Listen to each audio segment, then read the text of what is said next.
Hi guys, welcome to our channel mister Sisindri. Bigg Boss హౌస్లో ప్రస్తుతం survival of the fittest అనే టాస్క్లు జరుగుతున్న సంగతి తెలిసిందే. ఈ టాస్క్ల ద్వారా ఇంట్లోకి వచ్చే వైల్డ్ కార్డ్ని మీరు ఆపుకోవచ్చు అంటూ బిగ్ బాస్ తెలిపాడు. ఇక ఇందులో భాగంగా ఇప్పటికే 3 టాస్కులు అయితే జరిగిపోయాయి. మొదటి టాస్క్లో సీతా క్లాన్ విన్ అవ్వగా రెండో టాస్క్లో ఎవరూ విజేతలుగా నిలవలేదు. ఆ తర్వాత మూడో టాస్క్లో నబీల్, పృథ్వీ పోటీ పడితే పృథ్వీ మూడో టాస్క్లో విజయం సాధించాడు. దీనితో ఫస్ట్ టాస్క్లో సీత, రెండో టాస్క్లో టై అయింది. మూడో టాస్క్లో ఇక మళ్ళీ నిఖిల్ క్లాన్ అయితే విజయం సాధించింది. ఈ దెబ్బతో బిగ్ బాస్ మరో ట్విస్ట్ అయితే ఇచ్చేశాడు.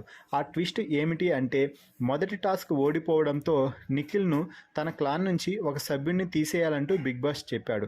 దీంతో అందరూ ఆలోచించుకొని మణికంఠను పక్కన కూర్చోబెట్టేయడం అయితే జరిగింది. మణికంఠ చాలాసేపు నన్ను ఎందుకు తీసేస్తున్నారు, నేను ఈరోజు గేమ్ సూపర్గా ఆడాను, నేను సోనియా మాత్రమే ముందుగా వెళ్ళి బాల్ను వేశాము, మీరందరూ ఫాస్ట్గా వేసినట్లయితే ఖచ్చితంగా మనం ఆ టాస్క్ కూడా మనమే గెలిచేవాళ్ళం అంటూ మణికంఠ తన పాయింట్ తను చెప్పుకుంటూ వచ్చేస్తున్నాడు. అయితే మణికంఠ ఏం చెప్తున్నాడు అనేది కూడా కనీసం వినడానికి నిఖిల్ క్లాన్ సభ్యులు కానీ చీఫ్ అయిన నిఖిల్ కానీ అస్సలు ఇష్టపడటం లేదు. మణికంఠ నువ్వు గేమ్లో వీక్ అంటూ మణికంఠని పక్కన కూర్చోబెట్టే ప్రయత్నం అయితే చేశారు. చివరికి మణికంఠని పక్కన కూర్చోబెట్టేశారు కూడా.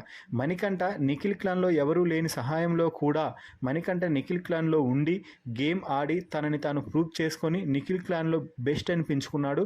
అలాగే చీఫ్గా బెస్ట్గా నిఖిల్ని నిలబెట్టాడు. అది కూడా కనీసం నిఖిల్ ఆలోచించకుండా సోనియా, పృథ్వీ మాటలకు కన్విన్స్ అయిపోయి మణికంఠని ఈ టాస్క్ నుంచి మొత్తంగా అవుట్ చేయడం అయితే జరిగింది. దీంతో నిఖిల్ ఫ్యాన్స్ మణికంఠని ఎందుకు తీసేశావు, మణికంఠ బదులు పృథ్వీని కానీ సోనియాని కానీ గేమ్ నుంచి అవుట్ చేయొచ్చు కదా అంటూ నిఖిల్పై ఫైర్ అవుతున్నారు. మొదటిసారి నిఖిల్ తీసుకున్న ఓ నిర్ణయంపై నిఖిల్ ఫ్యాన్స్ ఆగ్రహం వ్యక్తం చేస్తున్నారు. అలాగే మణికంఠపై సానుభూతి వ్యక్తం చేస్తున్నారు. ఎందుకు అంటే మణికంఠ ఫిజికల్ పరంగా కొంచెం వీక్ అయినప్పటికీ తన 100% అయితే టాస్క్లో అయితే ఖచ్చితంగా ఇస్తున్నాడు. ఈరోజు అయితే సూపర్గా మణికంఠ ఆడాడు అని కూడా చెప్పవచ్చు. ఫైనల్లీ ఏదేమైనా కూడా సోనియా, పృథ్వీ మాటలకి నిఖిల్ లొంగిపోయి మణికంఠను టాస్క్ నుంచి అవుట్ చేయడం అయితే జరిగింది.